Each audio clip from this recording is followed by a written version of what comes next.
Bonjour à tous, j'espère que vous allez excellemment bien. Aujourd'hui on se retrouve pour parler cyclisme, pour faire la présentation d'une nouvelle formation. Aujourd'hui on s'attaque à la Novo Nordisk. On va revenir un petit peu sur la saison 2024 de cette équipe, sur les transferts, les coureurs à suivre du côté de cette formation. N'hésitez pas à vous abonner à la chaîne, à réagir dans les commentaires, à mettre un pouce bleu, à partager la vidéo sur les réseaux sociaux, notamment auprès de vos proches. Je pensais que ça peut les intéresser. Dans les commentaires, n'hésitez pas à me dire qui vous a plu, qui vous a déçu, qui vous allez suivre dans cette formation, si vous connaissez même cette équipe. Si vous avez les moyens et que vous voulez soutenir mon travail, vous pouvez faire un super thank. Je remercie les gens qui le font, ça se passe dans les commentaires. Vous pouvez également rajouter la petite cloche, comme ça vous êtes au courant des dernières vidéos qui sortent, notamment des vidéos cyclisme. On commence tout de suite avec Novo Nordisk. Pas la meilleure équipe au monde. En fait, chaque année, c'est le moment de colère, d'énervement de la journée quand on attaque la Novo Nordisk. Là, je le fais le matin, donc comme ça, le moment de colère va être plus simple. Novo Nordisk, comment vous dire? Le principe de base de cette équipe, c'était de montrer, de démontrer que même avec du diabète de type 2, on pouvait faire du cyclisme de haut niveau. Réponse, c'est pas possible vu les résultats de cette formation. En gros, ils essayent de démontrer un truc qu'ils ne démontrent absolument pas. En fait, ils confirment que le fait d'avoir du diabète de type 2, ça rend tout de suite le cyclisme bien plus compliqué. Voilà, et les résultats d'année en année le prouvent. C'est une équipe qui est peut-être la plus mauvaise équipe de deuxième division. En plus, le combat est maintenant quasiment invisible parce que Novo Nordisk, allez, moi j'ai dû les voir une fois ou deux fois dans l'année. C'est vraiment une équipe que tu vois quasiment pas tellement, ils sont plus invités sur les grosses épreuves parce que oui, les premières années ils étaient invités sur les grosses épreuves. Alors déjà parce que en 2011-2012, pendant ces eaux-là, ils avaient eu pas mal de gros résultats. Parce qu'à l'époque, ils prenaient également des coureurs qui n'étaient pas atteints du diabète. Et ensuite, ils ont décidé de se concentrer seulement sur les coureurs qui avaient du diabète. Et depuis, l'équipe a vraiment plus du tout de résultats. On les voyait notamment à Milan-San Remo, Charles Planète, notamment qu'on avait vu prendre énormément d'échappées sur Milan-San Remo. Mais déjà, il se faisait lâcher quasiment le premier. Et ça prouve juste qu'en termes de résultats, cette équipe n'est pas en capacité de suivre. C'est là où tu vois aussi le problème de la deuxième division. Aujourd'hui, pour accéder en deuxième division, c'est que d'un point de vue économique, c'est pas d'un point de vue sportif. C'est-à-dire vous pouvez avoir zéro résultat, vous pourrez quand même commencer en deuxième division. Une Ibet, par exemple, a commencé et monté de troisième en deuxième division sans avoir eu de grands résultats. Eh bien, cette formation-là n'a rien à faire en deuxième division. Je suis désolé, mais quand on voit les résultats, c'est une équipe de Continental avec 20 coureurs. Vous avez des équipes de Continental françaises. Je pense à Saint-Michel, je pense à Van Rysel, je pense à CIC également, qui ont largement des meilleurs résultats que cette équipe. Donc après, je veux bien qu'on me dise c'est pour mettre en avant les coureurs qui sont diabétiques, sauf que ça ne les met absolument pas en avant.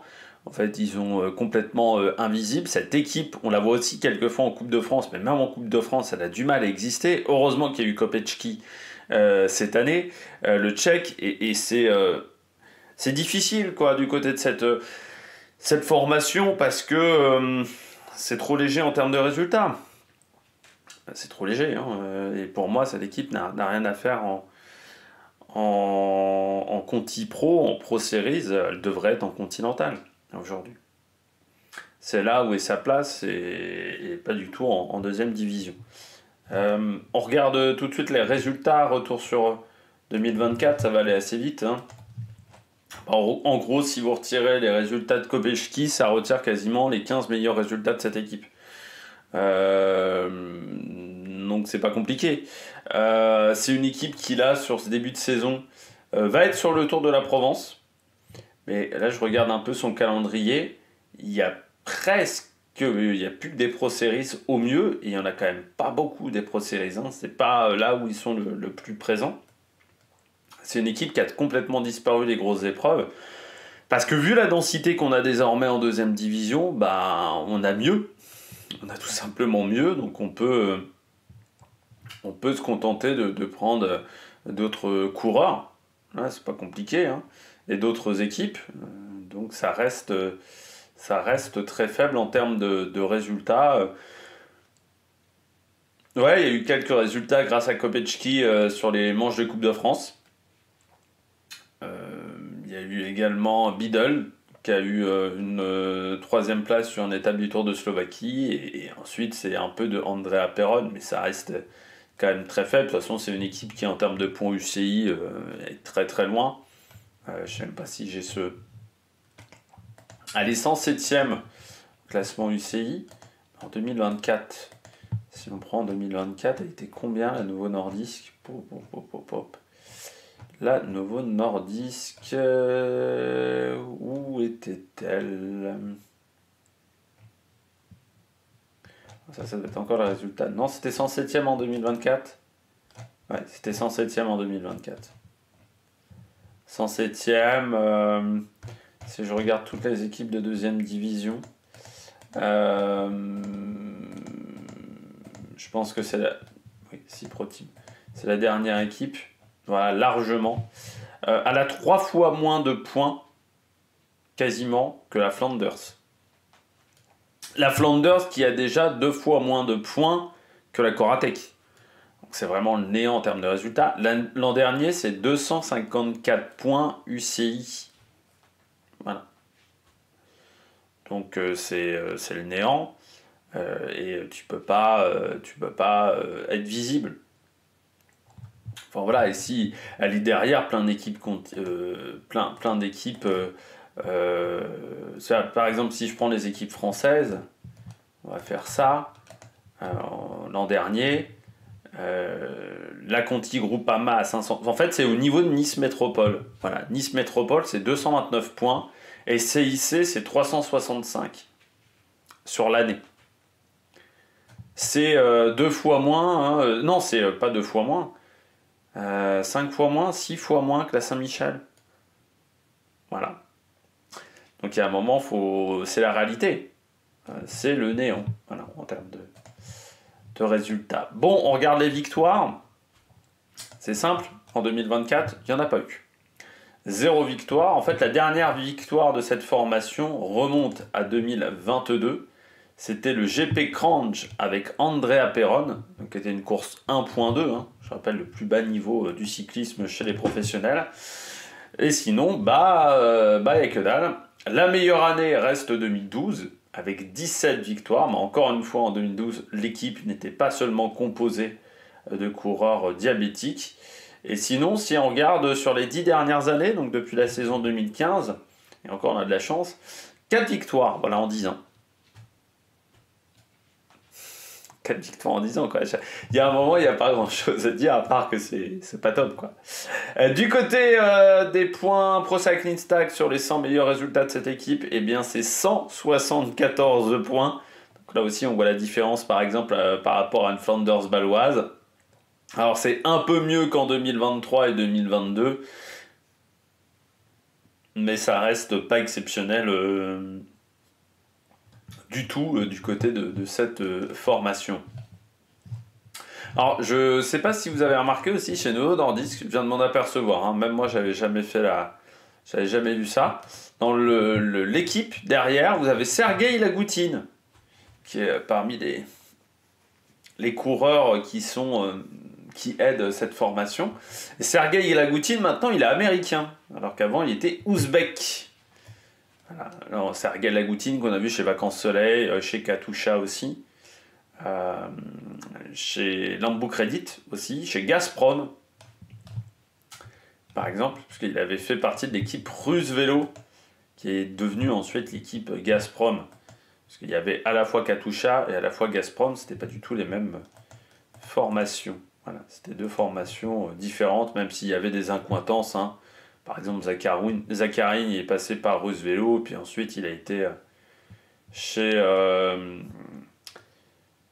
Katusha. Hein. Il y avait des sortes d'accords entre ces 2 équipes. Et Lagoutine, il était ouzbek jusqu'en 2013. Ensuite, il a été russe jusqu'en 2022. Et depuis, il est américain. Vainqueur d'une étape sur le Tour d'Espagne. Voilà, Lagoutine. Et champion du monde junior ou espoir, MU je sais jamais, non c'était espoir, voilà, devant Van Summeren et Thomas Dekker. Van Summerun a eu plus de résultats que Thomas Dekker qui avait été pris pour dopage. Je crois que Lagoutin aussi n'avait pas été pris pour dopage. Non. Et cette année-là, le premier français, c'était Geoffroy Le 4, qui était 19e de la course. À l'époque, on était vraiment dans le ventre mou. C'était compliqué, hein, à l'époque, le cyclisme. Et il y avait qui parmi les coureurs? Là, je regarde. On avait Sarah Mottins, par exemple. Il y avait Marcus Burghardt. Même les Français, putain, je regarde l'équipe, il y avait Mathieu Sprick. C'était pas fou, hein, en termes de coureurs. Il y avait Ibrakovic, tiens. Cette année-là, il y avait Mati Brechel. Il y avait Bernard Cole. Denian. Ouais. Daryl Impey, qui était déjà là. Daryl Impey, qui a arrêté il n'y a pas si longtemps que ça. Nicolas Roche était là, mais c'était pas la meilleure année de Christian Knies. Mais oui, je regarde, là, c'était pas vraiment la meilleure année du côté du cyclisme. Il y avait Ventoso, il y avait Kaetoven aussi. C'était pas la meilleure année du tout dans le cyclisme. Bon, on passe au transfert. Du côté de cette formation, 5 départs pour 5 arrivées, 4 départs à la retraite, pardon, avec Charles Planète, le français, Stephen Clancy, Yann Dunenvid et Gert De Kleisser.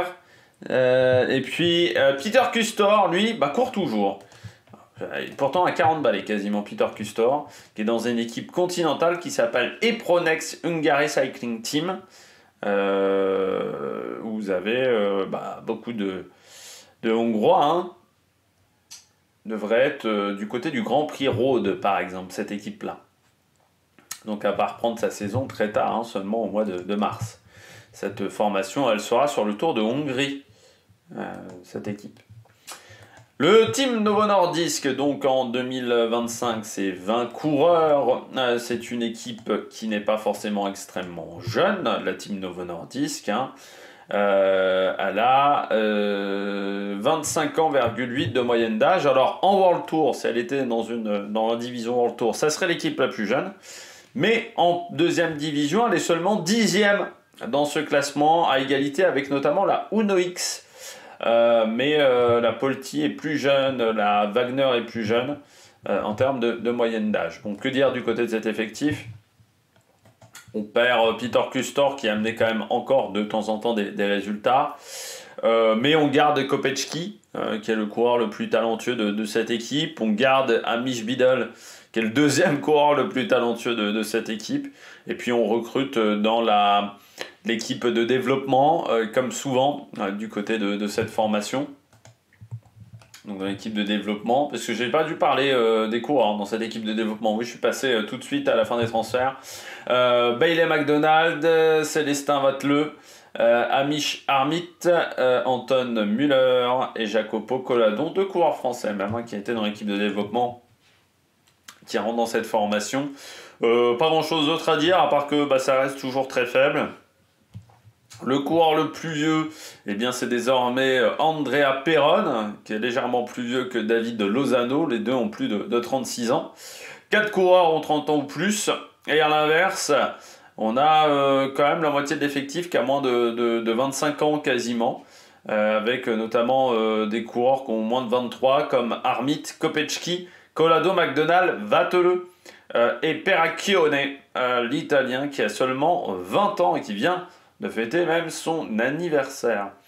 Donc voilà, du côté de cet effectif, j'ai pas grand chose d'autre à dire. On les retrouvera sur le Tour de la Provence en fin de semaine, avant d'aller en Grèce notamment, et d'aller également sur le Grand Prix Samin, du côté de cette formation. On commence avec les coureurs à suivre avec Mathias Kopechki, le coureur le plus talentueux de cet effectif. Mathias Kopechki qui est en fin de contrat, 5e l'an dernier des championnats du Cholet Aglo Tour, 8e du circuit franco-belge également. et 4e d'une étape du Tour de Turquie. On l'avait vu également sur la route Tourangelle où il avait fait top 10. Il avait fait vraiment une grosse période mars-avril sur les manches de Coupe de France où il avait été très bon. Et puis c'est un coureur qui avait en 2023 fini également 5e des championnats d'Europe espoir. Donc c'est un coureur qui a un bon niveau au niveau international, qui n'est pas forcément dans la meilleure équipe aujourd'hui. Moi, Kopecky, c'est le seul coureur que j'irais chercher. Vraiment, si j'étais manager Kopecky, je le récupère, je le prends pour monter une équipe. Aujourd'hui en 2e division, tous les autres non. Donc voilà, c'est pour moi le coureur le plus talentueux dans cette formation, très largement. Il a fait 11e de l'étape de Valencia sur le Tour de la Communauté de Valence cette année, en 2025, et puis en 2024. Il y avait également 2e du classement des jeunes du Tour du Danemark, par exemple. Présent aussi sur le Tour de Belgique, et où il avait pris 2 10e places du côté de ce coureur de cette formation. 2 5e places également sur le Tour d'Hellas. Donc voilà, un coureur efficace, 2e du classement des jeunes, également du Région Pays de la Loire Tour. Voilà, il avait été très bon pendant toute la saison. Kopecky, 230 points UCI de récupérer. Pour une équipe comme Novo Nordisk, c'est quasiment le Saint Graal. Amish Biddle, néo-zélandais. Lui, donc, 3e d'une étape du Tour de Slovaquie. Également 7e d'une étape du Tour d'Istanbul, 9e du classement par points du Tour de Slovaquie, parmi ses faits d'armes majeurs. Bon, ça reste pas exceptionnel, 3 points UCI, mais bon, il n'y a plus Peter Custor. Donc du côté du sprint, il n'y a plus que Lozano encore, du côté de cette formation. Donc il y a peut-être des opportunités à prendre pour le cours de cette formation, pour avoir un petit peu plus de liberté et peut-être des meilleurs résultats pour lui. Donc ça sera à suivre du côté d'Amish Biddle. Je continue avec Célestin Vattel, ou Vatteleux, je ne sais pas comment on doit le dire, je pense Wattel, qui est français.